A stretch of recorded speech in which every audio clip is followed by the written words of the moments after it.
Kenapa kita hari ini yang hidup di zaman kemerdekaan, di saat bangsa ini terus bergerak untuk menjadi bangsa yang maju, belum ada sumbangsih apapun dari kita sebagai pemuda. Lucunya apa? Kita hari ini justru banyak terprovokasi dengan orang-orang yang mempunyai kebencian berlebih kepada pemimpin. Saya katakan nak mohon maaf, kebencian berlebih kepada para pemimpin adalah merupakan pintu masuk radikalisme. Coba Anda lihat bagaimana kemudian orang benci gara-gara pemerintah menaikkan BBM dengan mengatakan presiden dengan menyebut sebagai jenis kelamin. Ini tentunya bukan satu etika yang baik yang ditunjukkan oleh mahasiswa maupun pemuda. Kalau toh kemudian kita ingin memberikan kritik, ada ruang, ada cara, harus dengan cara yang baik, kita bisa sopan. Contoh, saya masih ingat betul ketika Presiden Jokowi menandatangani legalitas miras. Saya orang yang pertama kali teriak di media massa.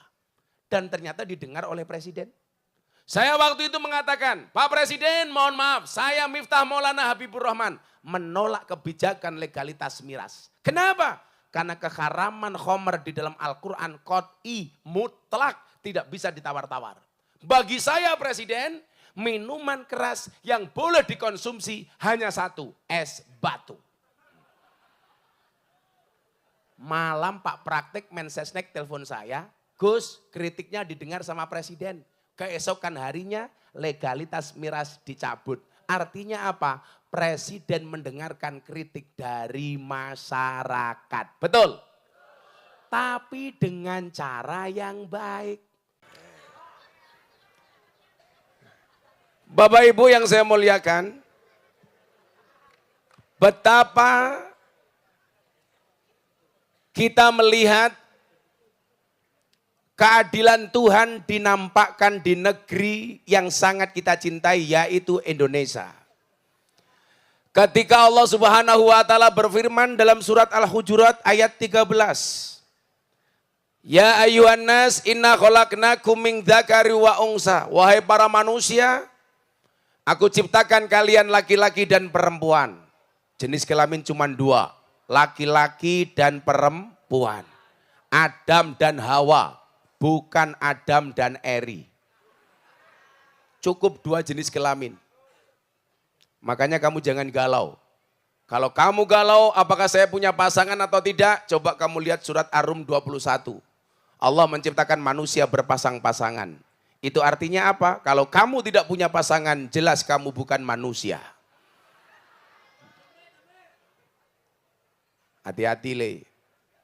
Jangan pernah sekali-kali kamu mati dalam keadaan jomblo. Karena Dajjal itu statusnya jomblo. Makanya kalau kamu mati dalam keadaan jomblo, saya curiga jangan-jangan kamu cucunya Dajjal. Kemudian apa? Waja'anakum su'uban wa qabail. Dari jenis laki-laki dan perempuan ciptaan Allah, Allah jadikan bersuku-suku dan berbangsa-bangsa. Tadi Pak Wali Kota berbisik sama saya, Gus, di Surabaya ada 34 suku. 34. Jangankan ngomong Indonesia, dari ujung Jawa Timur, Banyuwangi sampai Jakarta, sama-sama bahasa Jawanya, sukunya berbeda-beda. Di Banyuwangi ada Osing, omongannya son. Nyebrang dikit ketemu Madura. Satu-satunya bahasa Madura yang saya pahami, patek celeng. Mbah artine apa ra dong aku. Dengan segala keeksotisannya Madura. Nyebrang dikit ketemu kota yang paling kita cintai, Surabaya. Orang bilang katanya bahasa Jawanya agak kasar dikit. Makanya orang bilang Gus Miftah itu paling cocok tinggal di Surabaya. Soalnya apa? Cangkeme kaya wong Surabaya. Berangkat ke barat lagi, ketemu daerah yang lebih halus, Jogja, Solo. Bahasanya halus persis kayak saya.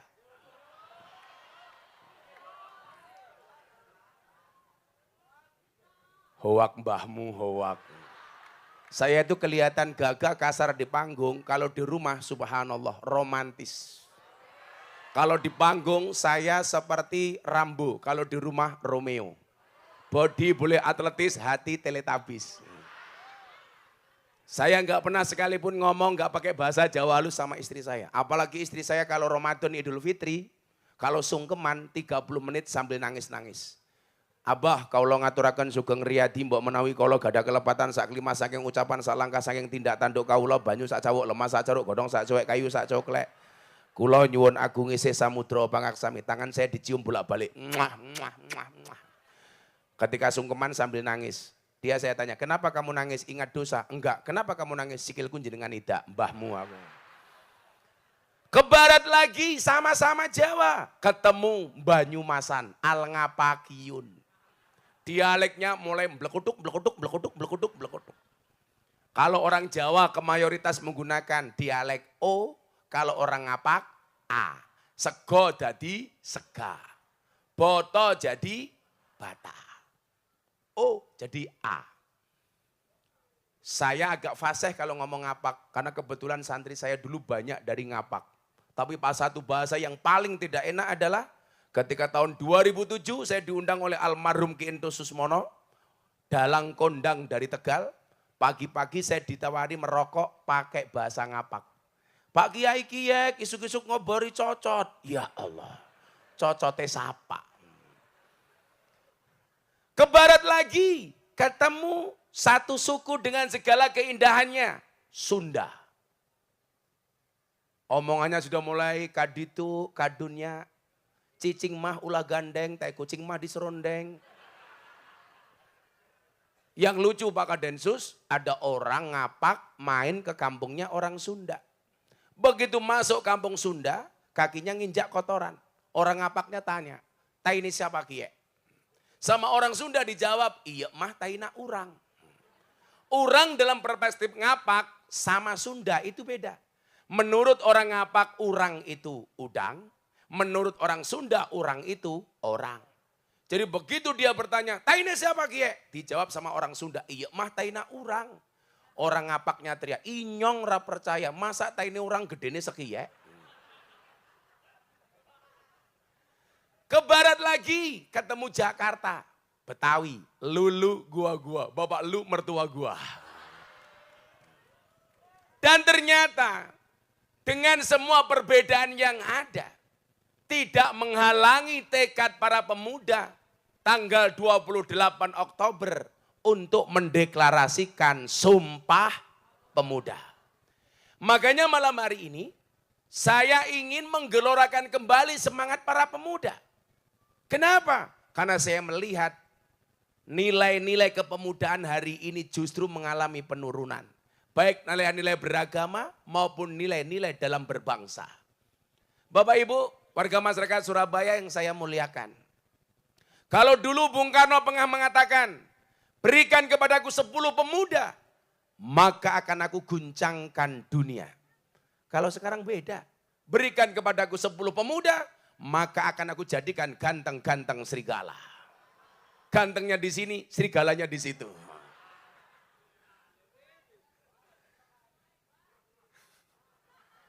Kayak cangkemnya jomblo gitu. Sejomblo-jomblonya kalian saya doakan segera berakhir. Amin. Di mana berakhirnya kalau tidak di pelaminan minimal di pemakaman. Amin.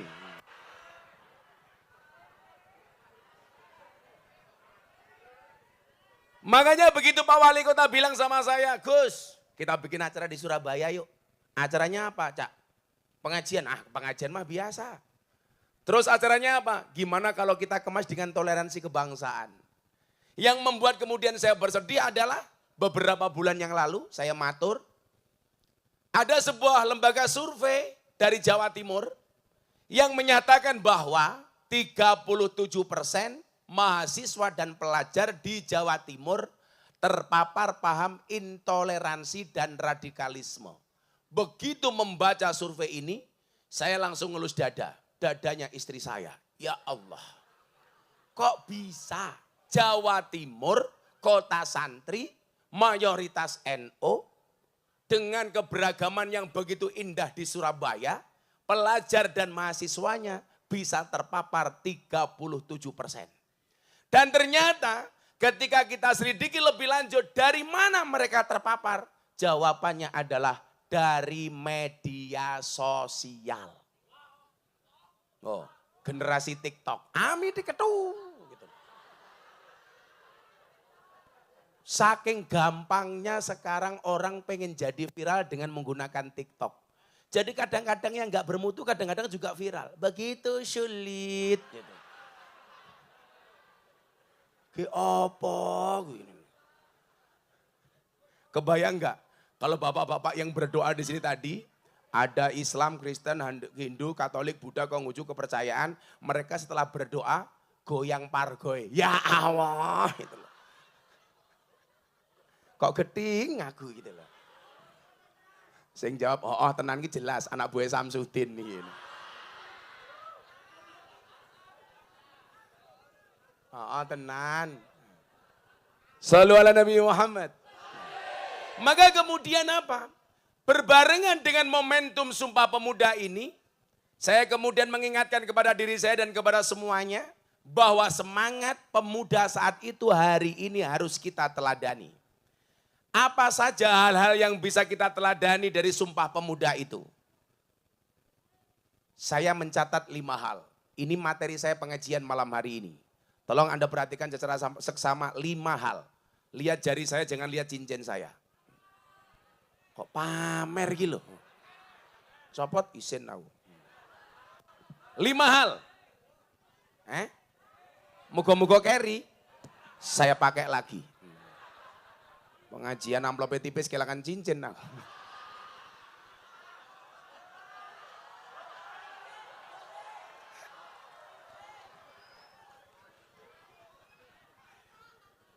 Oh, tambahi Pak. Tambahi apa? Mas Eri yang golek sponsor.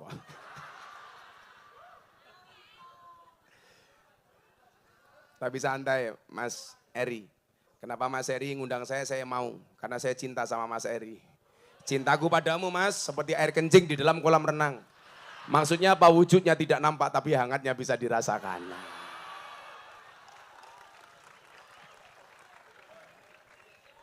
Ya, siapa tahu saya bilang seperti itu dicarikan istri Surabaya. Tapi santai Mas, insya Allah saya tipe suami yang setia. Karena saya punya prinsip pasangan terbaik bukan yang datang dengan segala kelebihannya, tetapi yang tidak meninggalkan kita dengan segala kekurangannya. Wah. Kenapa saya ngomong seperti itu? Karena direkam banyak kamera. Ya, konangan bojoku modar, Cok. Nah, kayak gitu. Dan alhamdulillah Pak Kadensus, istrinya Gus Miftah sudah siap untuk dimadu. Syaratnya asalkan Gus Miftah mau diracun, mbahmu.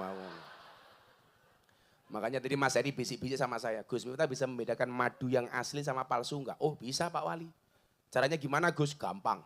Madu taruh di atas meja, dirubung semut, palsu. Berarti mengandung gula. Madu taruh botol, digoyang, dia goyang, palsu. Berarti mengandung air. Madu bawa pulang, istri marah, asli. Asli.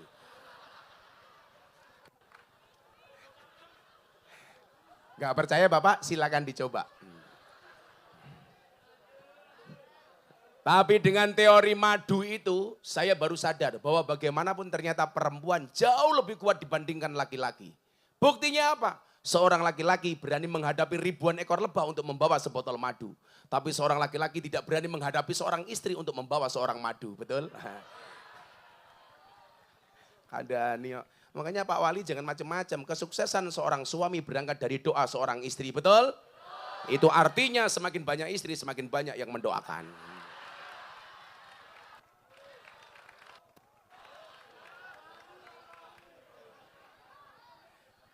Saya dulu, kamu kalau nggak punya pacar santai aja. Saya dulu juga nggak pernah pacaran. Saya jomblo bukan karena saya nggak laku, tapi karena memang nggak ada yang mau. Tapi dulu orang-orang yang menolak saya, hari ini saya katakan, di balik kesuksesan seorang laki-laki akan ada banyak mantan yang menyesali. Iya.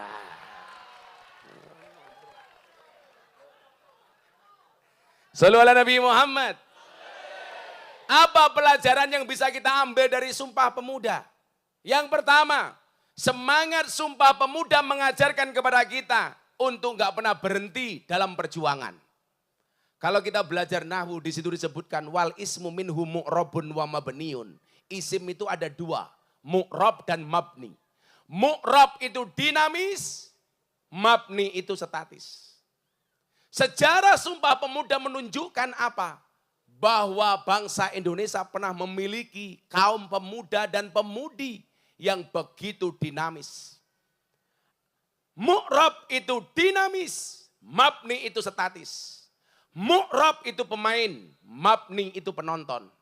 Mu'rab itu influencer, mabni itu follower. Mu'rab itu optimis, mabni itu pesimis. Mu'rab itu problem solver, mabni itu troublemaker. Pertanyaannya adalah, kita mau jadi yang mana? Mau jadi pemuda yang optimis apa pesimis? Jawabmu ora optimis belas. Optimis apa pesimis? Optimis. Coba, wahai para pemuda harapan bangsa dan wahai para pemudi harapan pemuda. Loh, bener kan? Gitu. Pemuda harapan bangsa, pemudi harapan pemuda. Tuh mbak-mbak pemudi tolong dengerin. Kamu gak usah sibuk dengan wajahmu. Saya tahu kok, wajahmu palsu. Kan mau kipas-kipas itu mas, itu bukan karena takut panas. Takut bedaknya luntur. Saya tuh kalau lihat perempuan saya bingung, itu wajah papan karambol. Sama-sama penuh dengan bedak, tak kandani. Tapi nggak apa-apa bu, karena glowing itu penting. Betul? Beneran. Hari ini saya punya quote terbaru. Di balik wajah istri yang glowing, ada suami yang golong koming. Wedok dilawan. Saya sepakat ibu-ibu, wajah itu dirawat bukan diedit, betul? Makanya saya tersinggung kalau ada orang posting foto diedit cakep-cakep. Saya tersinggung, kasihan Gus Miftah yang sudah cakep dikira editan. Kita harus, mohon maaf, pemuda-pemudi, Bapak Ibu tolong Anda jawab. Anda mau jadi yang mana? Orang optimis apa orang pesimis? Pemain apa penonton? Pemain. Influencer apa follower? Penyelesai masalah apa pembuat masalah? Kita harus mu'rab, dinamis, optimis. Apa bedanya orang optimis sama orang pesimis? Bedanya satu nak. Orang optimis melihat peluang dalam masalah. Orang pesimis melihat masalah dalam peluang. Kalau orang optimis sifatnya seperti kereta. Tetap berjalan di atas rel, ngeyel, tabrak. Salah men pengajian suaranya kereta banter banget.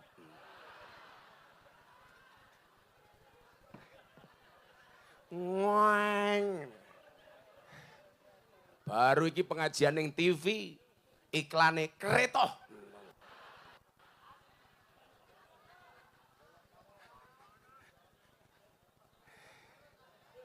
Jadi orang optimis. Coba saya lihat. Saya kasih satu pertanyaan kepada Anda, tolong dijawab. Bapak, Ibu, adik-adik, mas-mas, arek-arek Surabaya, Anda jawab.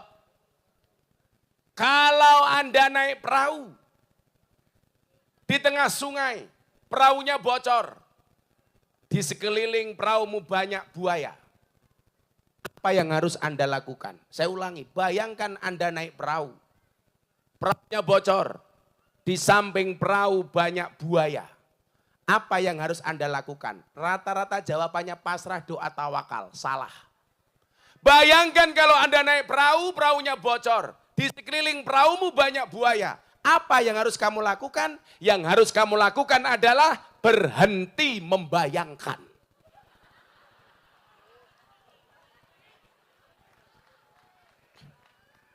Kalau dulu pemuda-pemuda pra-kemerdekaan, mereka membayangkan Belanda dengan segala fasilitasnya. Mumet mas, mikir. Bagaimana kemudian resolusi jihad yang dipimpin Mbah Hasyim Asy'ari mampu menumbuhkan semangat dan optimisme para pemuda saat itu. Ketika orang bingung dengan cara apa kita memberikan semangat kepada para pemuda, Mbah Hasyim Asy'ari hadir dengan mengatakan hubbul waton minal iman. Mencintai tanah air itu merupakan bagian dari iman. Lucunya Pak Wali, dulu saya pernah pengajian di Surabaya. Ketika saya membahas hubul waton minal iman, ada orang datang kepada saya mengatakan begini, Ustadz saya mau tanya. Saya jarang-jarang dipanggil Ustadz. Begitu dia datang tanya, apa yang mau Anda tanyakan? Dia bertanya kepada saya, Ustadz, hubul waton minal iman itu hadis riwayat siapa? Saya mikir rendah, sejak kapan hubul waton minal iman itu dikatakan hadis? Tapi karena yang tanya orang gak paham, saya jawab, Anda pengen tahu hubul waton minal iman itu hadis riwayat siapa? Iya, saya jawab hadis riwayat Muslim. Kemudian dia bertanya, kok bisa Muslim? Iya, emangnya ada hadis riwayat non-Muslim?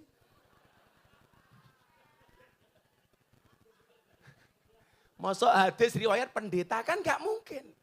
Lagian dari mana Anda mengatakan ini hadis? Ini makalah. Lah lucunya di antara kita itu mohon maaf. Setiap Arab itu dikira Quran, setiap Arab itu dikira hadis. Contoh, saya dicurhati sama salah satu artis binaan saya, Mbak Via Valen. Lah sarkem ora artis Kang, begenggek. Awakmu ngerti begenggeknya pekerjaannya apa? Bakul kroto. Kroto itu apa? Pakan manuk. Manuk itu apa? Manukmu.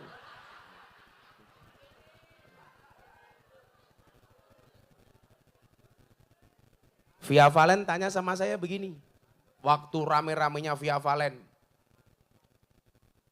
Bah, saya mau tanya. Apa Nduk? Din as-salam itu sholawat apa bukan? Loh, kenapa kamu tanya demikian? Saya kemarin konser dangdut, nyanyi lagu Din as-salam, dimarahi sama orang. Via Valen gak pantas, gak sopan, menyanyikan lagu Din as-salam di panggung dangdutan. Itu kan sholawat. Pertanyaan Via Valen, itu sholawat apa bukan? Saya jawab, bukan. Kita itu gak percaya diri dengan budaya kita sendiri, maka seolah-olah setiap melihat yang Arab itu suci. Padahal Din as-salam itu qasidah Arab tapi bukan sholawat. Sholawat itu tidak harus berbahasa Arab dan setiap bahasa Arab bukan sholawat. Din as-salam itu artinya agama damai. Itu bukan sholawat. Berarti dinyanyikan di panggung dangdutan boleh bah? Boleh. Wong dinyanyikan di kamar mandi, di toilet boleh kok. Anda duduk di toilet sambil nyanyi.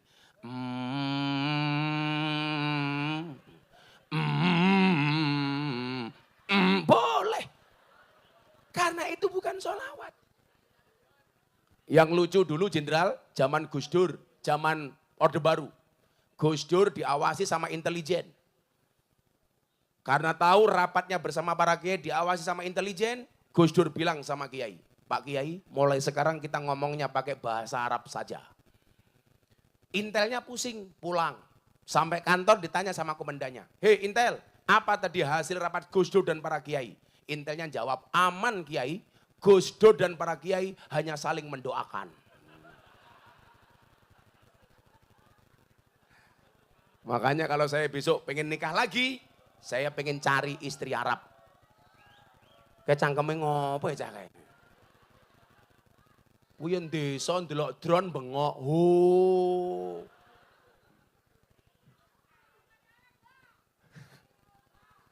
Kenapa? Ada yang pacaran? Ya Allah, ingat pacaran itu seperti orang kencing di dalam celana. Maksudnya apa? Semua bisa melihat tapi tidak bisa merasakan kehangatannya. Lah. Mbak, gak usah pacaran. Ingat ya, mau tamati ngopo ya mikir iki? Masa pengajian karo wali kota mikir mau tamati? Kan aku malu. Itulah Pak Wali, bedanya sound system sama cewek. Sound system dimodali banyak kelihatan wujudnya. Cewek dimodalin banyak diambil temannya. Iya.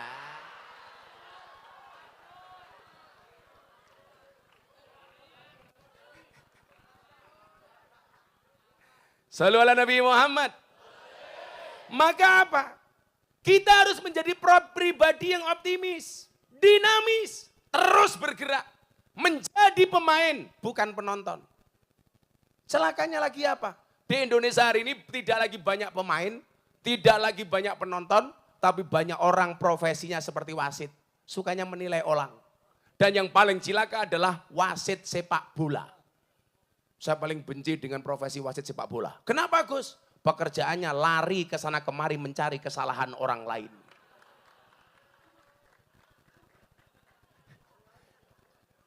Di Indonesia ini banyak Pak. Mencari-cari kesalahan pemerintah terus.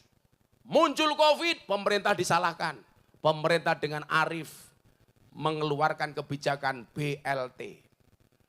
Mereka yang cerewet tentang COVID tetap semuanya dikasih. Tapi lucunya apa? BLT untuk orang miskin. Semua orang Surabaya ngaku miskin. Yang punya mobil ngaku miskin. Besoknya Mas Eri muncul lagi BLT untuk UMKM. Semua orang ngaku pengusaha kecil. Saya usul Pak Wali, tolong buat BLT sekali lagi untuk orang gila. Pertanyaan saya, apakah semua orang Surabaya ngaku edan?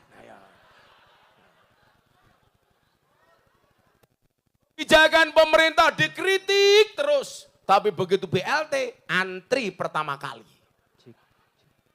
Ini profesinya persis seperti wasit sepak bola. Ada lagi wasit yang lebih parah dibandingkan wasit sepak bola. Siapa? Wasit tinju. Ada orang berpelukan, dipisah. Ada orang jotos-jotosan, dibiarkan. Kan goblok gitu loh.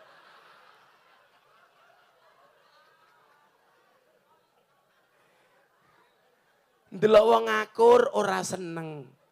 Ndelok orang bermusuhan, malah seneng. Makanya kalau ngomong profesi, saya paling hormat dengan profesi abang becak. Abang becak itu profesi paling mulia. Orang paling sabar sedunia itu adalah abang becak. Bagaimana tidak?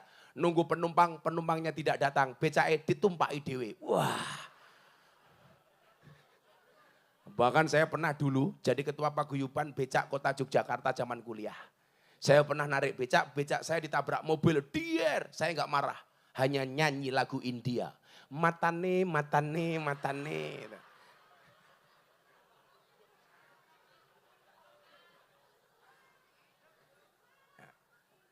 Sehingga kemudian apa? Semangat itu. Sumpah Pemuda yang tidak mengenal latar belakang. Semua agama, semua suku. Bersumpah demi kejayaan bangsa Indonesia. Pertanyaannya, kenapa kita hari ini yang hidup di zaman kemerdekaan, di saat bangsa ini terus bergerak untuk menjadi bangsa yang maju, belum ada sumbangsih apapun dari kita sebagai pemuda. Lucunya apa? Kita hari ini justru banyak terprovokasi dengan orang-orang yang mempunyai kebencian berlebih kepada pemimpin. Saya katakan nak mohon maaf, kebencian berlebih kepada para pemimpin adalah merupakan pintu masuk radikalisme. Coba Anda lihat bagaimana kemudian orang benci gara-gara pemerintah menaikkan BBM dengan mengatakan presiden dengan menyebut sebagai jenis kelamin. Ini tentunya bukan satu etika yang baik yang ditunjukkan oleh mahasiswa maupun pemuda. Kalau toh kemudian kita ingin memberikan kritik, ada ruang, ada cara, harus dengan cara yang baik, kita bisa sopan. Contoh, saya masih ingat betul ketika Presiden Jokowi menandatangani legalitas miras. Saya orang yang pertama kali teriak di media massa. Dan ternyata didengar oleh Presiden. Saya waktu itu mengatakan, Pak Presiden mohon maaf, saya Miftah Maulana Habibur Rahman menolak kebijakan legalitas miras. Kenapa? Karena keharaman khamr di dalam Al-Quran qat'i mutlak tidak bisa ditawar-tawar. Bagi saya Presiden, minuman keras yang boleh dikonsumsi hanya satu, es batu. Malam Pak Praktik Mensesnek telepon saya, Gus kritiknya didengar sama Presiden. Keesokan harinya legalitas miras dicabut. Artinya apa? Presiden mendengarkan kritik dari masyarakat. Betul? Tapi dengan cara yang baik.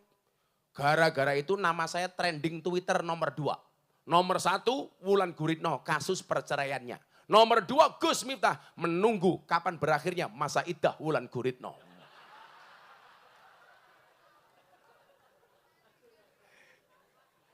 Enggak, emangnya aku cowok apaan? Karena memang hidup ini indah bila disertai dengan janda dan tawa.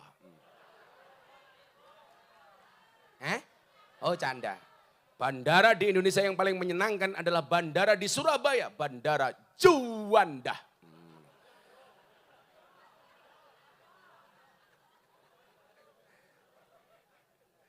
Makanya kamu yang jomblo-jomblo, kalau nikah dengan janda saja bro. Wah, kalau kamu nikah dengan janda, tidak ada malam pertama, adanya malam terusan. Nah. Tadi Pak Wali bilang sama saya, Gus kalau di Surabaya banyak rojali. Kenapa itu Pak Wali? Rombongan janda liar.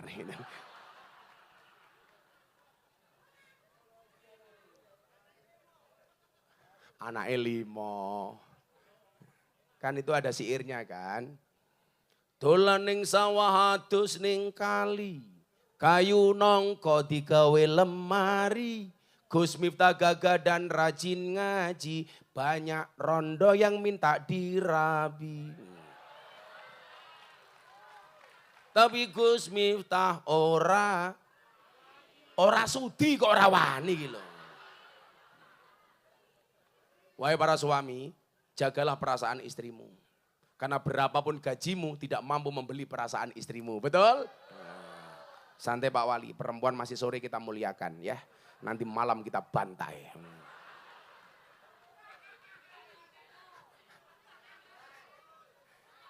Saya itu sangat menghormati perempuan Pak. Karena saya punya prinsip, perempuan itu suci seperti sajadah. Kenapa? Karena di atasnya lah laki-laki bisa beribadah.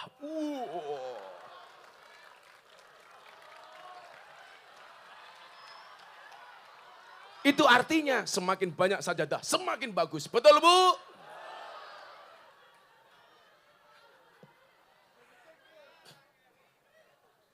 Yang kedua, semangat apa yang kita bisa pelajari dari Sumpah Pemuda? Meski ada perbedaan suku, agama, dan ras, kita semua satu, Indonesia. Maka mari kita hargai semuanya. Bapak Ibu, saya sering mengatakan, saya baru kemarin pulang dari Nusa Tenggara Timur, dari Kabupaten Timur Tengah Selatan. Betapa bahagianya saya ketika yang hadir di kajian kebangsaan, kawan-kawan saya Katolik, Kristen semuanya hadir. Saya kemarin di Bojonegoro dengan puluhan ribu orang, semua tokoh agama saya undang ke panggung. Lucunya apa? Saya punya teman pendeta, Bulu Dia. Dia posting status nanti malam pengajian bersama Gus Miftah. Pendeta perempuan. Pengen saya sampaikan apa? Semangat Sumpah Pemuda menghargai semuanya. Bapak Ibu, kita tinggal di Indonesia, Indonesia ini rumah besar. Di dalam rumah besar Indonesia, ada 6 kamar yang sudah diakui oleh undang-undang. Ada 6 kamar, kamar Islam, Kristen, Katolik, Hindu, Buddha, Konghucu. Saya meyakini, kalau orang Indonesia kembali ke kamarnya masing-masing, tidak akan pernah terjadi masalah. Menjadi masalah itu adalah ketika kita kembali ke kamarnya orang lain. Bahkan tidur di kamarnya orang lain, komentar di kamarnya orang lain, atau bahkan ngompol di kamarnya orang lain. Yang bisa kita lakukan satu, ayo kembali ke kamarnya masing-masing. Kalau pengen komunikasi bagaimana Gus? Gak usah masuk kamar orang lain. Bagaimana caranya? Menciptakan ruang tamu bersama. Ayo ngopi bareng. Maka saya bilang, Indonesia akan baik-baik saja bila alhamdulillah dan puji Tuhan bisa ngopi bareng. Bisa cangkruk bareng. Sekarang begini. Kamu gak pernah ngurusi kamar kamu, gak pernah membersihkan kamar kamu, gak pernah masuk ke dalam kamar kamu dengan baik, kok malah masuk kamarnya orang lain. Itu kan celutak. Islam, ayo kembali ke kamar Islam, ibadah yang baik, sesuai agama yang kamu peluk. Hari ini banyak muncul pertanyaan, apa Gus Miftah komentarnya terhadap pendapat yang mengatakan agama itu privasi. Saya menghormati pendapat itu. Tapi kalau saya secara pribadi, saya katakan agama itu bukan privasi. Kalau agama itu dianggap privasi, kenapa ada kolom agama dalam KTP? Mbok dihapus saja. Anda orang Islam, nama Eri, agama Islam, bangga dengan KTP-nya. Nama Saverius, agama Kristen, bangga dong dengan KTP-nya. Maka dulu ketika Menteri Dalam Negeri Pak Cahyokumolo, beliau mengatakan sama saya, Gus ada yang usul kolom agama dalam KTP dihapus saja. Bagaimana menurut Gus Miftah? Saya tanya, kenapa mereka pengen dihapus? Karena ini merupakan diskriminasi. Loh, diskriminasi itu kalau kolom agama KTP Islam ditulis, sementara yang Kristen tidak ditulis. Itu namanya diskriminasi. Lah ini sama-sama ditulis. Diskriminasinya di mana? Bagi saya sebuah kebanggaan. Maka saya bilang sama Pak Cahyokumolo, kalau kolom agama dalam KTP dihapus, saya tidak setuju. Tapi kalau yang dihapus kolom kawin atau belum kawin, saya setuju.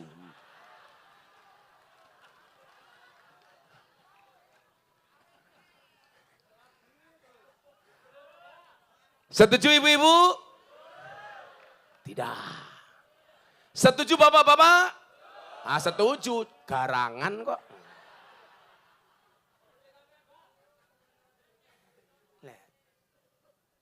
Agama itu bukan privasi, yang privasi itu ibadah. Saya nggak perlu tanya kepada Anda, hei wong Kristen kamu ke gereja apa enggak? Loh kalau saya dulu beda Pak, HP saya itu kan kontak pendeta banyak banget. Kalau Sabtu Minggu, saya WA teman-teman saya pendeta. Silakan Bapak ke gereja, tolong doakan saya. Teman-teman saya pengusaha malam, rata-rata pemiliknya Katolik. Mereka saya WA, bro Sabtu Minggu tolong ke gereja. Kadang-kadang mereka jawabannya nggak enak, sorry Gus, gerejaku gereja negeri. Maksudnya apa? Sabtu Minggu libur, lambahmu aku. Lah kapan mangkat ning gereja kowe aku ngono. Sabtu Minggu libur. Para tokoh agama di Surabaya perlu saya sampaikan. Bapak, Ibu, kalau sekali-kali Anda berkunjung ke pondok saya, Anda akan mendapati sesuatu yang istimewa. Kampung pesantren saya 60% Katolik, Pak. Saya kemarin membuat kajian dan konser kebangsaan di pondok saya di tengah-tengah lapangan. Saya dibantu parkir oleh Mudika, muda-mudi Katolik. Dari uang parkir itu dapat uang 150 juta. Teman-teman bilang ini bagaimana Gus? Sok atuh dipakai. Selatan rumah saya pengurus gereja. Utara pondok saya kuburan. Utara pondok saya kuburan. Dan subhanallah, seumur hidup saya tidak pernah bertengkar dengan tetangga utara saya.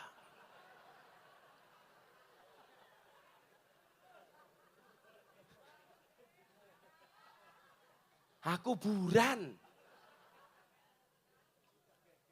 Betapa indahnya toleransi di kampung kami, Pak. Idul Adha, di saat kami sholat Idul Adha, kawan-kawan saya dari Katolik menjaga hewan kurban yang akan kita sembelih. Ketika hewan kurban itu disembelih, semua warga masyarakat, baik yang Islam maupun non-Islam, semuanya saya bagi. Coba Anda bayangkan, karena tetangga saya mayoritas non-Islam, berarti yang paling banyak mendapatkan daging kurban dari saya adalah tetangga saya non-Islam. Begitu datang Idul Fitri, sahabat-sahabat saya Katolik masak besar. Hasil masakannya dibagi orang sekampung, baik yang Islam maupun non-Islam. Datang Natal, kaum muslimin masak. Hasil masakannya dibagi ke semua warga kampung, baik yang Islam maupun non-Islam. Berhenti sampai di situ? Tidak. Ada orang Nasrani meninggal, mereka sembahyangan dengan caranya. Kami yang muslim menjaga di belakang. Begitu datang waktu makan, kita makan bersama-sama. Keren kan? Kalau Anda mengatakan berarti intervensi agama orang lain. Yang diintervensi bukan agamanya, makan-makannya. Kalau ada orang Islam meninggal dunia, kami tahlilan. Tetangga kami yang semuanya datang duduk di belakang. Begitu selesai tahlilan, jatahnya makan, mereka gabung bersama kami Kembul Bujono. Begitu mau makan saya berdoa Allahumma barik lana. Teman saya Katolik begini-begini. Ya rapopo. Yang jadi masalah itu kalau mencampur aduk kan. Allahumma barik lana fima rozaktana wakina ada banar. Lah itu masalah.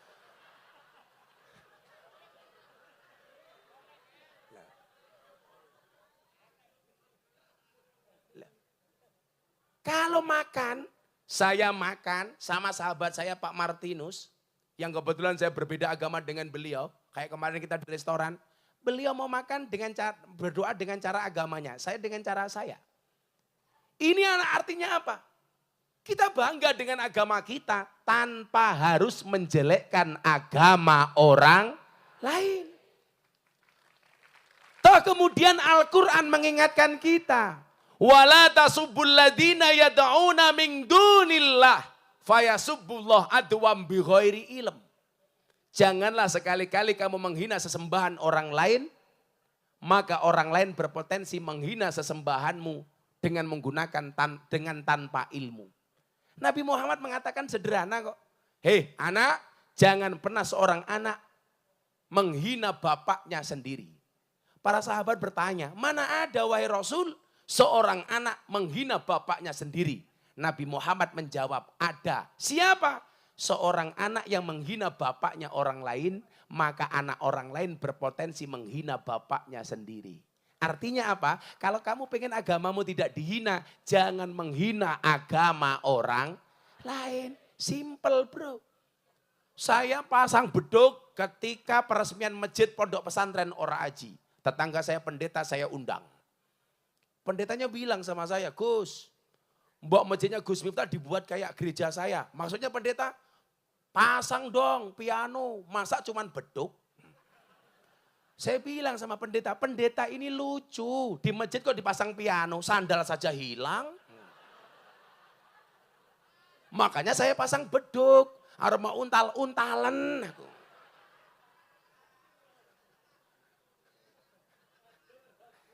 Saya jadi ingat pengajian di Doli saya terakhir, yang ribuan orang heboh waktu itu. Kayaknya Pak Eri datang waktu itu ya. Yang dibongkar panggungnya dari belakang saking banyaknya orang. Yang datang mantan-mantan begengge, mantan-mantan germo, macem-macem. Ada yang Angelo juga antar jemput londe, macam-macam itulah pokoknya. Begitu saya ngaji, semuanya heboh. Di depan panggung ada preman, perutnya besar. Ternyata ditato. Apa tatonya? Tato beduk. Ya Allah. Itu tato apa nak? Tato beduk. Kenapa perut kamu tato beduk? Saya cinta NO bah. Wah. Itu tato beduk, iya. Pukulnya mana? Bawahnya bah. Tak golek endi ra ketemu.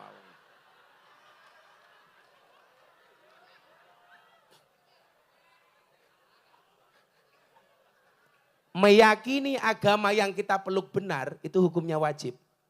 Tapi bukan berarti kita diperbolehkan untuk menyalahkan agama orang lain. Tapi juga ada Pak, orang yang kebablasan. Kebablasannya di mana Gus? Ada orang yang mengatakan begini, semua agama itu benar, titik. Itu salah. Itu harusnya koma. Semua agama itu benar bagi penganutnya. Kalau semua agama itu benar titik, bahaya bro. Tiap hari Mas Eri bisa pindah agama. Senin Islam, Selasa Kristen. Ditanya, kok gonta ganti agama? Kan semuanya benar. Rabu Katolik, Kamis Hindu, Jumat Buddha, Sabtu Darmo Gandul, Minggu Gandule Mbah Darmo. Ayo gue. Ini salah. Makanya malam ini saya bahagia betul melihat kawan-kawan saya dengan segala adat dan kesukuannya menampilkan doa dengan agama masing-masing. Ini keren. Yakin saja doa kita diterima oleh Allah Subhanahu wa taala, betul? Inilah Indonesia. Saya sering guyon, karena orang Indonesia itu nggak bisa akur gara-gara beda agama, kalah dengan burung. Burung itu punya agama bisa akur kok. Agamanya burung ada dua, kalau nggak Kristen, Islam. Burung Kristen ada burung emprit, ada burung gereja. Burung Islam ada burung namanya emprit kaji. Emprit kaji itu mana emprit yang kepalanya putih. Bahkan burung gereja itu senangnya tinggal di masjid. Gak ada larangan burung gereja dilarang masuk, gak ada. Burung gereja saja senang tinggal di masjid. Malah Pak Haji gak pernah mau ke masjid. Namanya hajingan.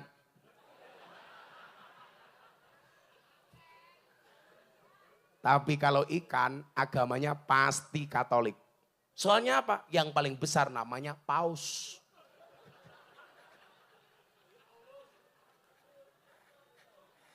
Wong urip ayeme kaya ngene kok. Dadak dipermasalahke masalah toleransi, betul? Ya deh yuk, untuk selingan kita solawatan dulu yuk. Solawatan, tapi syairnya syair NKRI ala Gus Miftah. Ya. Coba semuanya yang punya HP saya minta dihidupkan. Permintaan Pak Wali Kota. Yang tidak punya HP cangkemnya merenges. Nah.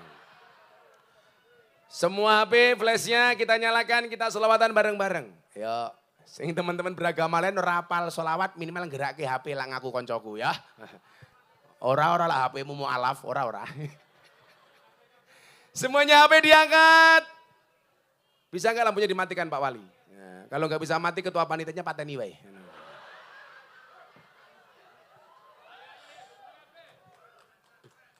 Ana musiknya lagi? Ada. Musik dangdut mbahmu. Ya yuk warga kota Surabaya, kita nyalakan flash HP kita. Bersama-sama semua flashnya dihidupkan, kita solawatan NKRI. Mudah-mudahan malam hari ini rahmat Allah diturunkan untuk bangsa Indonesia. Amin Allahumma. Amin. Shallu ala Nabi Muhammad. Semuanya diangkat. Ya, digerakkan sana dulu mana Mbak? Oh, mana sana itu mana? Oh, nanti gerakan ngulon dulu ya. Salatullah salamullah ala toha rasulillah. Salatullah salamullah ala yasin habibillah. Ala yasin habibillah. Sekali lagi salatullah Rasulillah.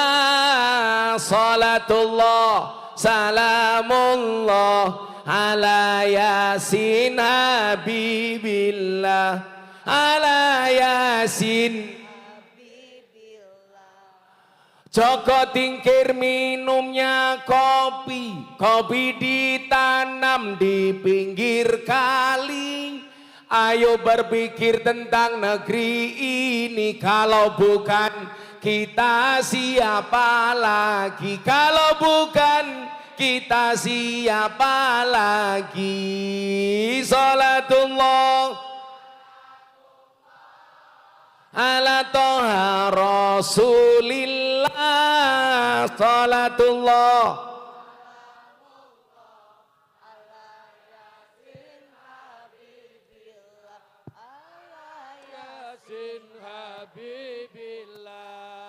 jalan-jalan di pedesaan, desanya aman, bersih, terjaga. Sucikan hati, tetapkan iman. Merah putih melekat di dada. Merah putih melekat di dada. Salatullah salamullah ala toha rasulillah. Salatullah salamullah ala yasin habibillah. ala yasin habibillah. Bunga cantik di dekat taman, beragam warna memikat hati. Mari rawat kebinekaan demi keutuhan NKRI, demi keutuhan NKRI. Salatullah salamullah ala toha rasulillah. Salatullah salamullah ala yasin habibillah. Ala yasin habibillah. Sallu ala Nabi Muhammad. Salam alaih. Wis ana musike, backing vokale fales. Mbok meneng cangkemmu Kang. Angel. Majapahit punya Gajah Mada, Jawa Tengah punya Borobudur. Selamat Hari Sumpah Pemuda, semoga Indonesia semakin makmur. Indonesia semakin. Sallu ala Nabi Muhammad. Lambune urip ki meneh kuwi, ndak malah kaya uka-uka. Serusak. Alhamdulillah. Aku mbayangke selawatan ana musiknya kayak ben-benan deng deng deng bono ora. Kere.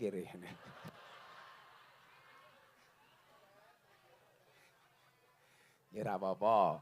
Surabaya ngundang Gus Miftah.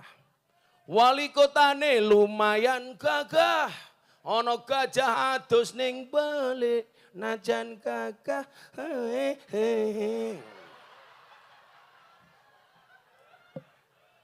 Ya diganti. Surabaya ngundang Gus Miftah. Wali kotane lumayan gagah. Tapi sayang senajan gagah. Bojone ora nambah-nambah.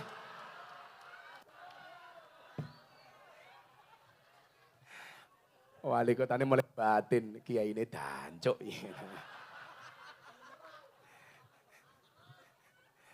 Ya Allah, matur nuwun Mas Eri gawe seneng wong Surabaya iki lho. Alhamdulillah. Santai wae li. Di dunia itu apapun kamu bahagia. Yang penting jangan bermaksiat. Lah ngaji ngene wis seneng gak mungkin bermaksiat. Ana ne wong kae maksiat soalnya ora seneng ning nggon pengajian. Mila pengajiane digawe seneng, men ora maksiat. Ngono cah bonek, rungokno. Tuku nonton babare tuku tiket, ora tuku tiket. Aku yo heeh. Kowe njeluk siir, ya wis. Tak siiri. Tuku bawang kleru mrica, wis kebacut sayang mung dianggep Semarang kaline budak sing disayang matane.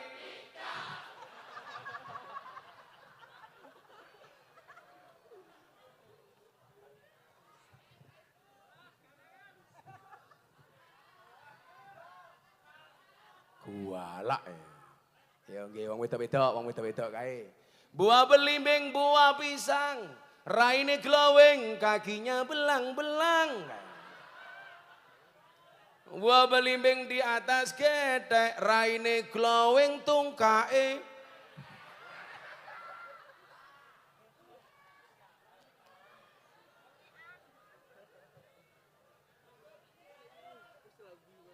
Wes, terakhir saat durunge ngaji meneh, iki rungokne iki. Minum kopi rasanya nikmat, makan ketela dicampur gula. Ayo ngaji dan bersolawat dari Surabaya untuk Indonesia. Dari Surabaya untuk Indo. Nah, piye kaya ngene kok murah, ya Allah, ya Allah.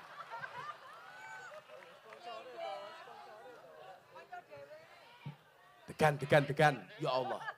Lah, bathoke kuwandel ini degan apa kambil? Ki kambil Pak Wali, kambil. Iki lah tak ombel ya kereminan nih.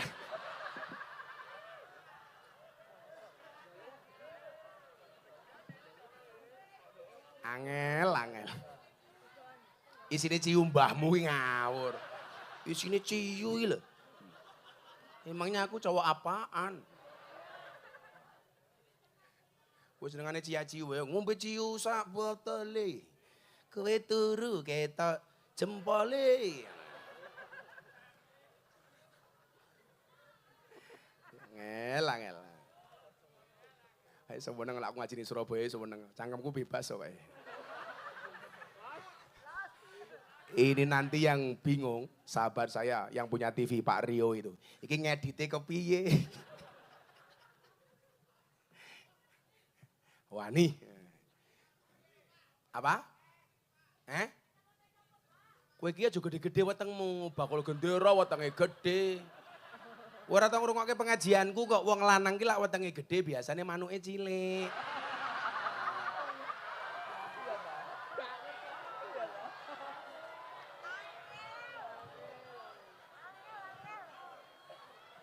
Etoke wetenge gede dibuka kathok isine mung kaya pentil lah.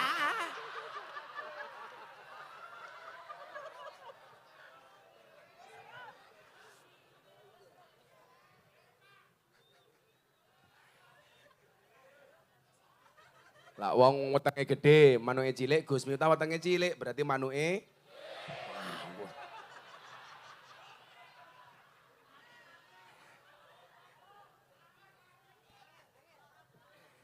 Iki anu iki, engko kanca-kanca pendeta, kanca-kanca pastor, romo sing biasa khotbah ning gereja-gerejae. Wah, aku tak cangkemku bosok kaya Gus Miftah wae ngono.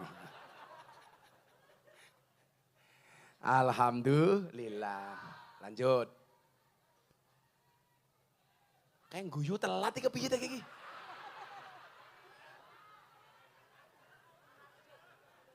Ini kasusnya sama dengan Pak Luhut kemarin ketika saya ceramah di hadapan Presiden. Ya Mas Rio ya, ini lucu ini. Jadi saya cerita, ada kiai sukanya berburu. Bawa senapan pergi ke hutan, ketemu harimau ditembak. Duar, ternyata harimaunya kebal. Katanya baru nguntal gotri kaya banser gitu ya. Begitu pelurunya habis, harimaunya tidak mati. Gantian harimau ngejar Pak Kiai. Kiainya lari ketemu jurang. Pilihannya dua, bablas masuk jurang, berhenti dimakan harimau. Lah sebagai kiai dia ingat harus tawakal sama Allah. Tangan diangkat dia berdoa. Ya Allah, kalau saya harus mati dimakan harimau, tolong matikan aku dalam keadaan husnul khotimah.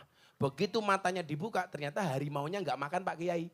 Malah dia mengangkat kedua kaki depannya. Kiai bertanya kepada harimau, harimau kenapa kamu enggak makan saya? Harimaunya jawab, yang sabar Pak Kiai, saya juga sedang berdoa. Kemudian kiainya tanya, harimau kamu doa apa? Allahumma barik lana. Doa makan Kiai. Yang lain ketawa, Pak Luhut bin Sarpanjaitan gak ketawa. Dia tanya sama menteri sampingnya Pak Bahlil, itu doa apa sih? Doa mau makan. Hahaha. Nah, itu namanya definisi tertawa yang terdelay. Gitu ya. Guyune telat. Kayak cangkeme wong rondo mriki mau lho. Ewek. Wis rampung baru guyu iki lho. Angel. Kudune kayak mau guyu le, kowe ning arep bengok, ami diketu ngono. Kemudian yang ketiga apa? Yang ketiga adalah semangat Sumpah Pemuda. Kita juga harus bisa menjaga warisan lokal dan bangga sebagai bangsa Indonesia. Itulah alasan kenapa saya kemana-mana pakai blangkon, Pak. Saya alhamdulillah ya, kalau saya ngaji pakai blangkon, ketemu teman saya Dayak, saya dikasih peci Dayak, saya pakai. Saya kemarin ngaji di Riau, pakai apa namanya itu, modelnya Riau saya pakai. Saya ngaji di Madura, pakai ikat Madura saya pakai. Ngaji di Bali, saya dikasih udeng Bali saya pakai. Lah pas saya ngaji di Jayapura, saya dikasih koteka. Lah. Akhirnya saya bilang sama teman saya yang ngasih, bro terima kasih atas souvenirnya koteka. Ini saya menghormati budaya ini, kearifan lokal orang Papua. Tapi please saya jangan disuruh make ya saya bilang. Nanti kalau saya ngaji di Surabaya di Tugu Pahlawan pakai koteka, wah.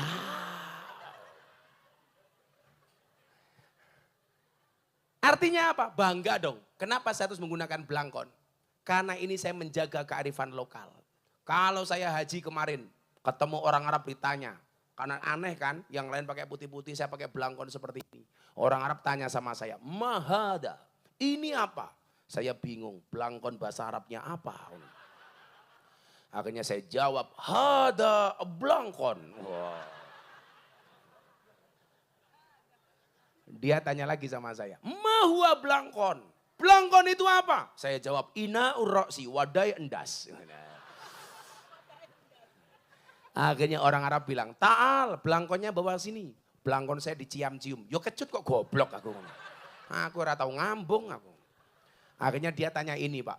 Ini kalau di Surabaya namanya apa? Mondolan. Yang membedakan blangkon Solo sama blangkon Jogja itu ini. Kalau Solo krepes, kalau Jogja mentol. Ini namanya mondolan. Lah dia tanya, mau hada? Saya jawab, hada mondolan.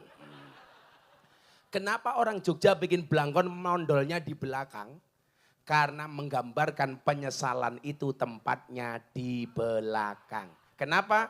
Karena kalau di depan namanya pendaftaran. Ini saya bangga. Saya ngaji di Aljazair pakai blangkon. 2018 saya berangkat ke Belanda pakai blangkon. Saya ngaji di Korea pakai blangkon. Urusan apa? Kenapa? Sebagai generasi muda kita harus bangga dengan kearifan lokal kita. Kenapa gak bangga? Gara-gara saya bangga pakai belangkon, Anda tahu? Muktamar NU di Lampung. Saya diminta nyumbang kepada panitia Muktamar. Saya lelang satu belangkon, hasilnya saya sumbangkan ke panitia Muktamar. Anda tahu belangkon saya laku berapa? 900 juta. Belangkon bro. Coba ibu-ibu bayangkan, belangkonnya saja 900 juta. Bagaimana dengan sarungnya? Apalagi isinya. Isi belangkon. Bapak Ibu, hari ini saya kemudian menilai begini, nyuwun sewu Mas Heri. Kita itu orang Jawa, sak kasar-kasare cangkeme awake dhewe wong Surabaya le. Tapi jangan pernah meninggalkan kearifan lokal kita, ngomong sing alus karo wong tua. Saya tuh kadang-kadang mikir ya, begitu banyak generasi muda hari ini yang sudah tidak paham dengan kearifan lokal. Salah satu penjajahan orang yang punya kepentingan dengan Indonesia itu apa? Salah satunya adalah penjajahan budaya. Bagaimana kemudian kita lebih bangga dengan menggunakan budaya orang lain. Coba yang muslim saya mau tanya. Tolong Anda bedakan mana perintah agama, mana budaya. Saya mau tanya. Perintah nutup aurat itu budaya apa agama? Agama. Cara menutup aurat itu budaya apa agama? Budaya bro. Kalau orang Arab, hei orang Arab, tutup auratmu. Mereka menutup dengan menggunakan jubah panjang. Apakah kemudian Anda mau klaim jubah panjang itu pasti Islam? Tadi kawan kita dari Katolik juga pakai jubah. Sini tengah boleh? Betul enggak? Siapa bilang baju yang kamu pakai itu baju koko? Baju koko itu baju muslim. Sopo sing kondo? Koko ki mesti baju Cina. Jenenge koko kok. Koko dermawan lah wih lo. Cina. Siapa bilang baju muslim? Maka begitu masuk Indonesia, boleh pakai baju batik kayak Mas Eri, kayak Pak Armuji. Boleh pakai baju koko kayak jenengan, pakai baju hem, kaos, celana jeans, setan, demit, iblis, boleh. Boleh pakai seperti yang saya pakai. Yang saya pakai ini namanya apa Bu? Rok mbahmu ngawur.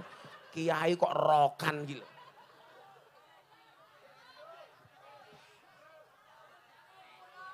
Ini namanya apa? Malah kulot gitu ngawur.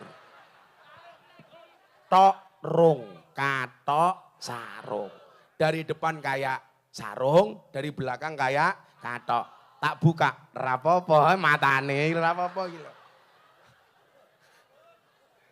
Ini kan budaya, kenapa kita malu? Saya nggak ada malu-malunya. Lewong Surabaya biasa wae bro, sarungan, enteng. Guayane wong Surabaya gaweane narik becak pakai jubah. Sunnah Rasul ya mbahmu. Narik rem iso salah kowe, ayo kowe. Becak itu remnya di mana? Di bawah sadel. Nganggo jubah, ra mandek-mandek kowe ayo kowe.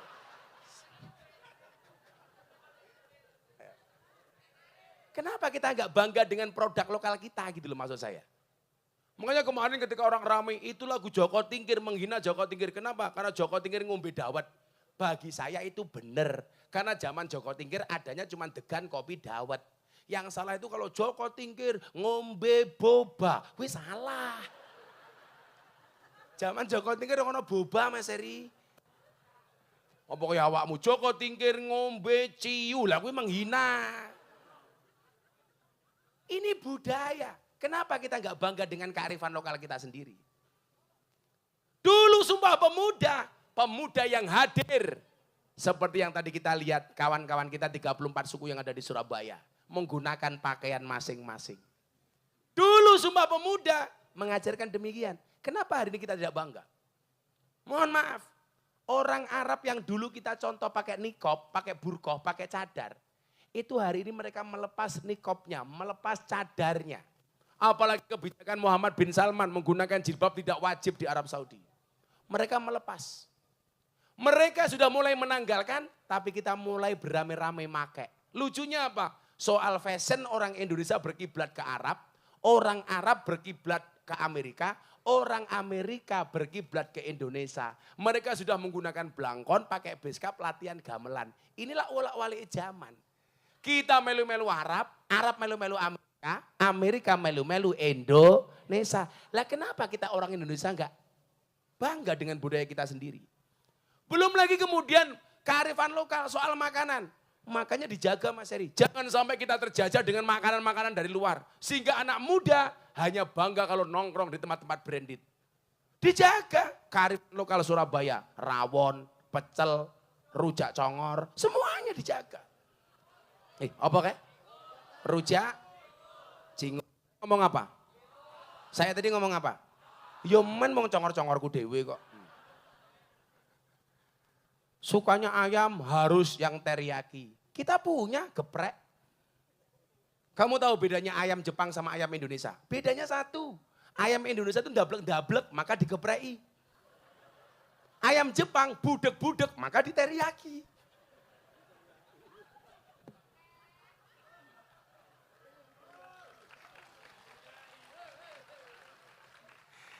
Sing ora paham domblong. Apa ya ana? Itu sama halnya Pak Martinus. Natalan di kampung saya orang Katolik. 2 hari kemudian saya baru pulang dari luar kota. Tangga saya Pak Dibagio namanya, pengurus gereja Katolik di situ. Gus, ini warga masyarakat setelah Natalan pengen piknik ke Parangtritis. Kan Gus Miftah jarang di rumah, mbok sekali-kali ikut yuk. Acaranya apa Pak Dibagio? Mas, seneng-seneng mangan-mangan teng pantai. Oke, saya ikut. Akhirnya saya dijemput pakai bis kota. Begitu saya naik bis kota, saya bilang bismillah. Diprotes sama Pak Dibagio. Salah Gus, kita tidak naik bismillah tapi naik bis kota. Oh lambene aku. Ini bismillah, ini bis kota bukan bismillah kata dia. Oke 1-0. Di tengah jalan hujan lebat petir menyambar-nyambar. Dar. Teman saya orang gereja ini bilang haleluya, haleluya. Salah Pak Dibagio itu bukan haleluya tapi halilintar. Asik gitu loh. Begitu nyampe pantai Parangtritis, saya pakai sarung, lupa nggak pakai celana dalam. Saya turun dari bis kota, anginnya kenceng, sarung saya buka, wut. Teman saya orang Kristen bengok, wow. Saya bilang, salah Pak Dibagio, ini bukan wow tapi alif.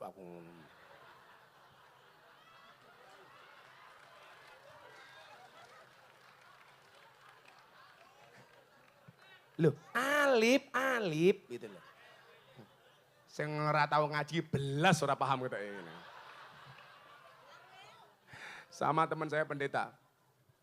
Saya cerita sama pendeta Gilbert Lumindong, kawan saya yang di Jakarta, GBI itu. Yang saya pernah viral tahun 2021, gara-gara saya ceramah kajian kebangsaan di Gereja Bethel Indonesia Penjaringan Jakarta Utara.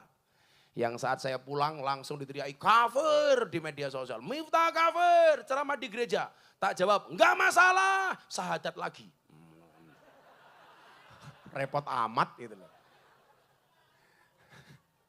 Begitu teman-teman pendeta akrab sama saya telepon, Gus pondok punya kolam. Ada Pak Pendeta.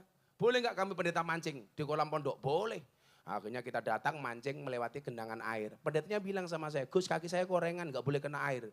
Terus gimana pendeta? Mbak tolong saya digendong. Akhirnya pendeta saya gendong. Begitu pendeta teman saya gendong, dia bilang, baru hari ini ada pendeta bisa naik haji. Wah. Aku. Akhirnya saya jengkel, pendetanya tak lempar ke air. Pure. Gus, kenapa saya dilempar ke air? Sorry pendeta, baru hari ini ada pendeta dibaptis sama Pak Haji.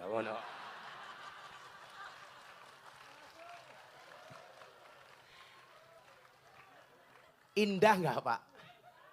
Indonesia itu asik nggak Pak? Asik. Coba saya mau tanya, teman-teman saya tadi pendeta tadi mana ya? Teman-teman dari Kristen mana ya? Kenapa kita tidak membuat seperti ini asik di Indonesia? Ini ruang bersama, ayo guyon. Kita itu nggak bisa guyon hari ini kenapa? Karena nggak kenal, karena terlalu jauh, ada jarak. Coba kalau saya dengan Pak Wali Kota ini dekat, mbak pisu-pisuannya nyantai. Ayo kue, kenapa? Karena kenal. Ning pasar beli nasi pintu, piye kabare cuk, santai. Karena dekat. Lah kedekatan inilah yang kemudian hari ini harus kita buat. Sehingga apa? Indonesia ini asik. Toh kemudian dikatakan, sekali-kali kamu tidak akan masuk surga. Sekali-kali kamu tidak akan masuk surga sehingga kamu beriman. Dan kamu belum dikatakan beriman sehingga memiliki rasa cinta dan kasih sayang. Saya kemarin makan sama teman-teman pendeta di Bojonegoro. Gus, kalau Gus minta ngomong puji Tuhan gak apa-apa. Ya gak apa-apa. Puji Tuhan itu kan terjemah dari Alhamdulillah. Alhamdulillah bagi kami, Anda mengucapkan Puji Tuhan, salahnya di mana? Hanya bahasa Arab dengan bahasa Indonesia. Ini nanti keluar di TikTok, mesti Gus Miftah viral dionek-onek ke wong meneh. Gus Miftah menyamakan alhamdulillah dengan puji Tuhan. Wong alhamdulillah itu artinya apa? Segala puji bagi Allah, bagi Tuhan. Kemudian orang Kristen mengatakan cinta kasih. Bagi kami apa? Bismillahirrahmanirrahim. Maka ceramah saya di gereja waktu itu ketika aku mengucapkan cinta, ketika aku mengucapkan Ar-Rahman Ar-Rahim dan engkau mengucapkan cinta kasih. Ketika aku mengucapkan alhamdulillah, engkau mengucapkan puji Tuhan. Ini yang harus kita jaga, Pak. Lah wong Indonesia iki so akur kaya wong Surabaya ini.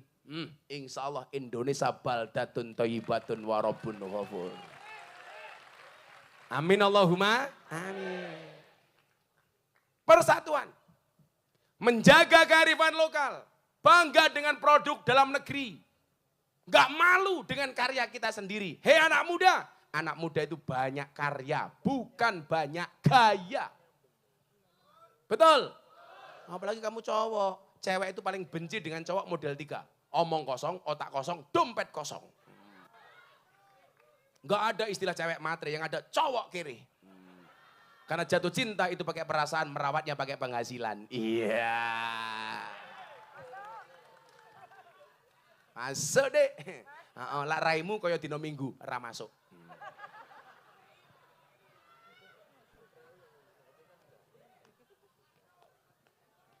Yang keempat, ini sampai jam 10 loh, kok setengah rolas.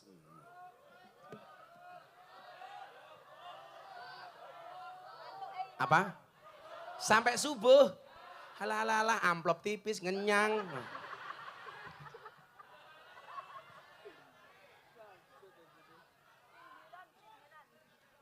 Tambahi.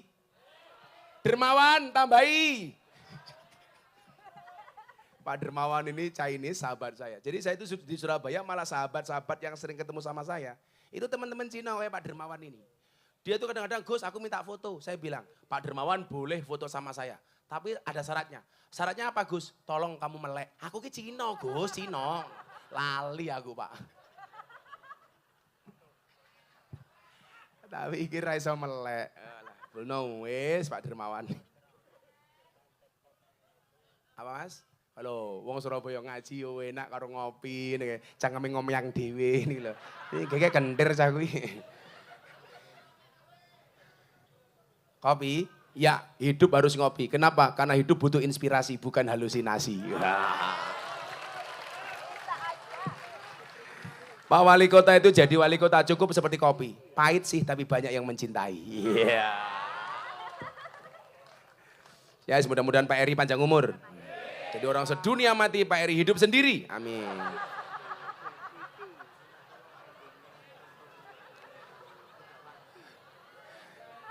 Lekrek. Kalau Pak Armuji kita doakan, mudah-mudahan Pak Armuji masuk surga pertama kali. Amin. Berangkat setelah pengajian. Amin.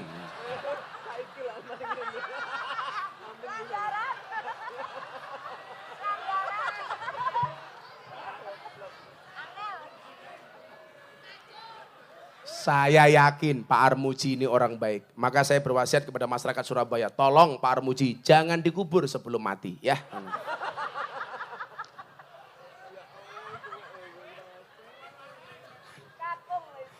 Loh, wali kota, wakil wali kota kuwi cah pekerjaane oke stres. Mila malam ini kita nggawe guyu.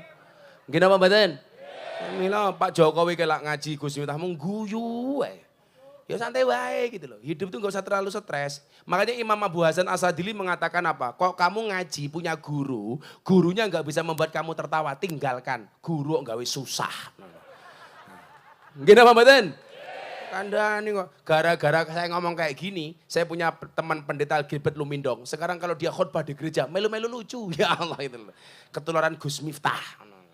Kandani kok. Jadi kamu ngundang saya Pak Wali, itu dapat two in one. Oleh kiai ya oleh stand up komedi. Berarti bayarannya double. Info.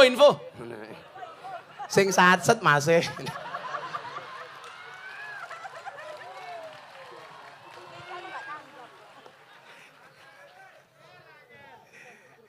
Pak Dermawan, tambahi dana kenakalannya masih.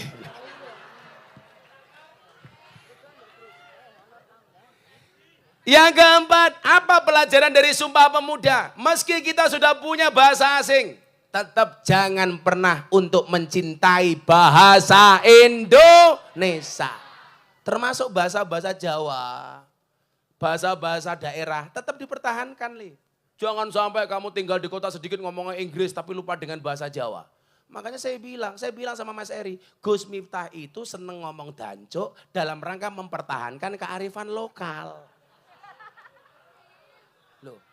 Loh iya, nanti kalau saya nggak ngomong siapa yang mempertahankan? Kok Gus Miftah? Oh, iya cok, kurang ajar ya.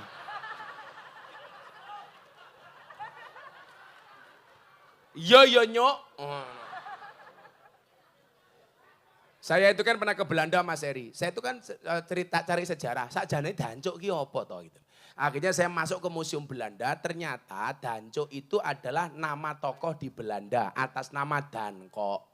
Nama Dankok diabadikan jadi nama tank. Tanknya agak kecil sehingga bisa masuk perkampungan di Surabaya. Lah begitu tanknya ini masuk kampung-kampung di Surabaya, orang Surabaya memberikan teman-teman warga yang lainnya dengan mengucapkan Dancuk, Dancuk, Dancuk, Dancuk gitu loh. Karena ngomong Dankok susah. Makanya jadi Dancuk. Makanya kenapa saya ngomong Dancuk? Karena bagi saya itu tidak misuh. Lah saya ingat pas haulnya Mbak Wahab Hasbullah di Tambak Beras, Pak Wali. Yang hadir Pak Jokowi, Pak Kiai Said waktu itu Ketua Umum PBNU. Kemudian ada Bu Khofifah, waktu itu ada Kiai Mustamar, beberapa kiai yang lain. Banyak kiai-kiai di Jombang. Lah yang ngaji saya ngaji 40 menit belas gak misuh. Kan menghormati yang hadir. Begitu selesai ngaji, saya didatangi sama Kiai Hasib pengasuh Pondok Pesantren Tambak Beras Jombang. Gus, saya gelo sama kamu. Loh kenapa Kiai? Mosok ngaji 40 menit belas rami sohi kepiye. Jan itu loh. Jadi ya mohon maaf kalau Gus Miftah ngomongin Dancuk fasih karena Gus Miftah ngerti ilmu tajwid. Jadi panjang pendeknya pas gitu loh.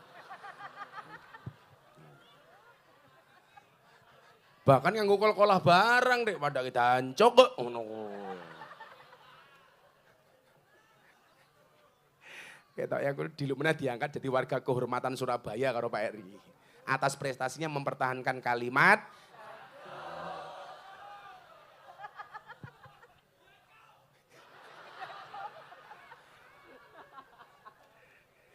iki wong TV mumet ndase iki.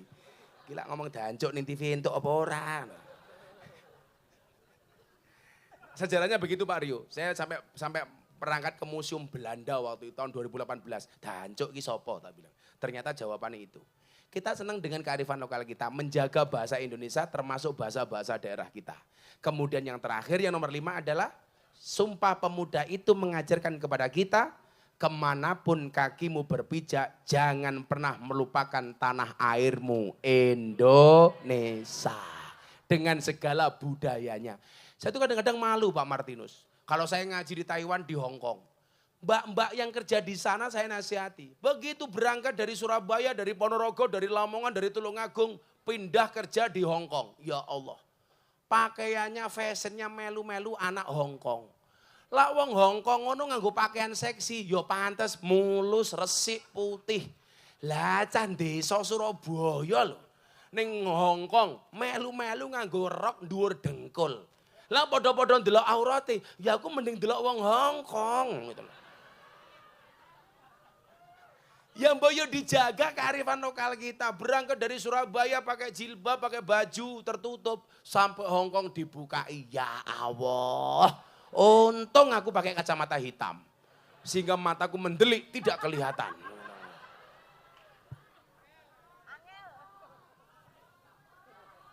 Apa Bu? Copot kacamatanya? Sorry, mataku terlalu indah untuk kamu nikmati.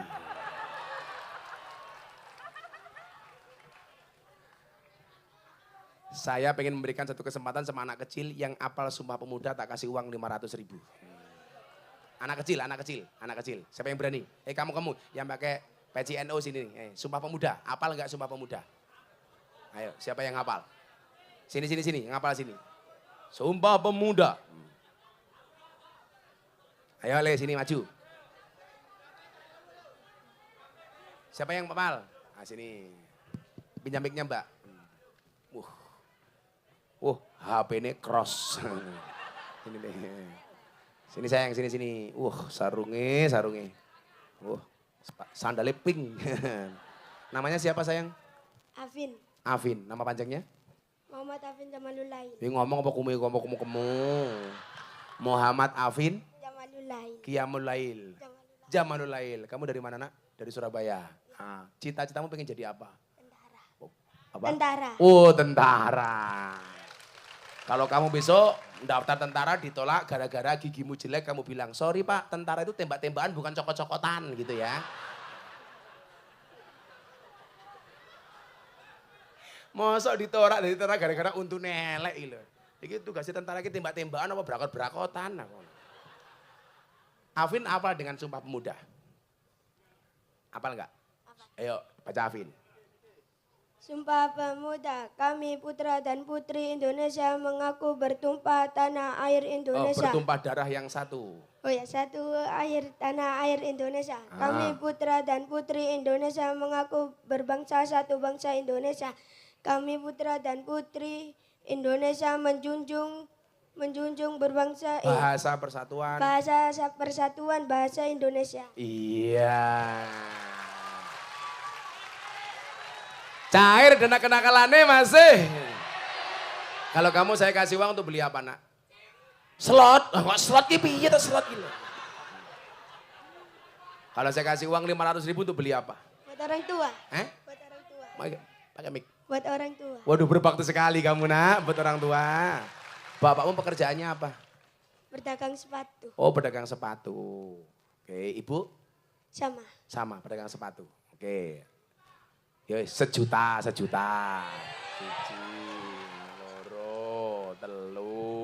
4, 5, 6, 7, 8, 9, 10. 1 juta untuk Afin. Terima kasih. Wis ya, terima kasih HP-nya ya.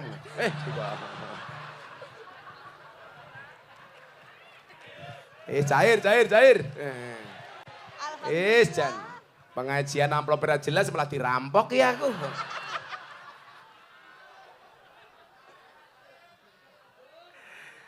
Kami cinta tanah air. Coba teriak Indonesia yang kenceng bareng-bareng. Kami cinta tanah air.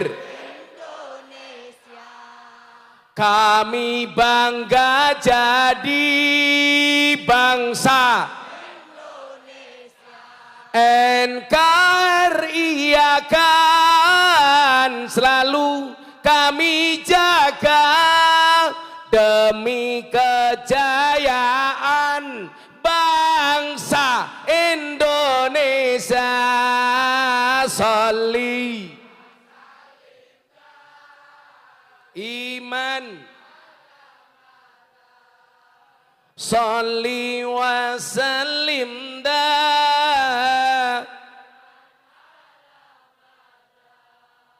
wal ali wal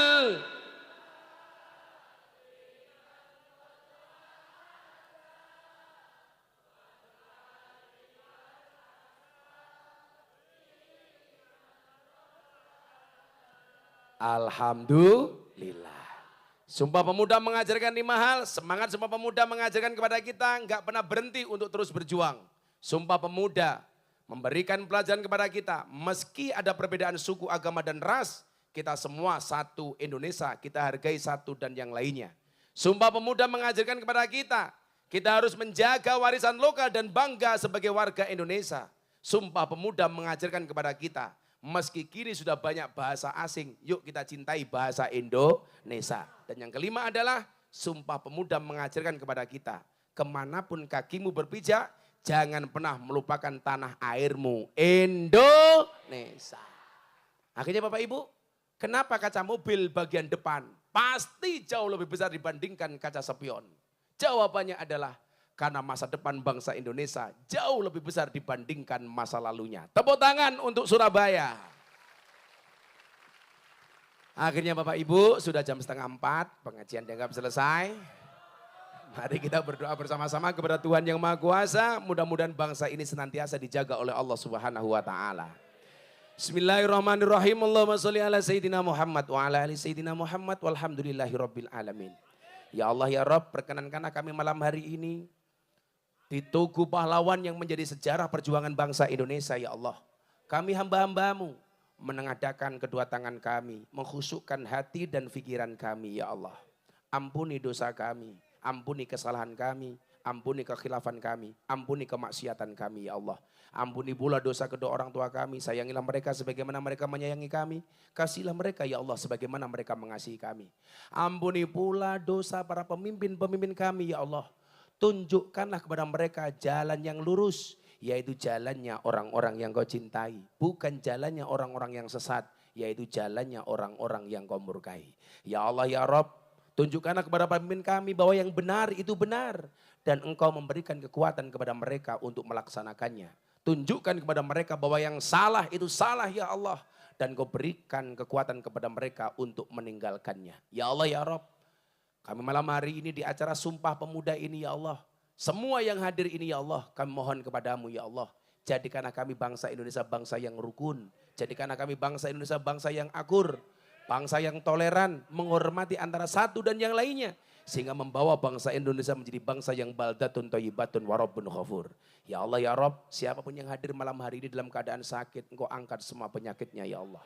Siapapun yang hadir dalam keadaan bermasalah, engkau berikan solusi dan jalan keluarnya ya Allah. Siapapun yang hadir dengan segala hajat, engkau kabulkan semua hajatnya ya Allah. Siapapun yang hadir dengan doa dan cita-citanya, engkau kabulkan doa dan cita-citanya ya Allah. Berikan kepada kami ya Allah kebaikan di dunia ini ya Allah. Kehidupan yang layak, ekonomi yang lancar, keluarga yang sakinah, keturunan yang soleh-solehah, dan kehidupan yang istiqomah. Berikan pula kepada kami kebaikan kelak di akhirat.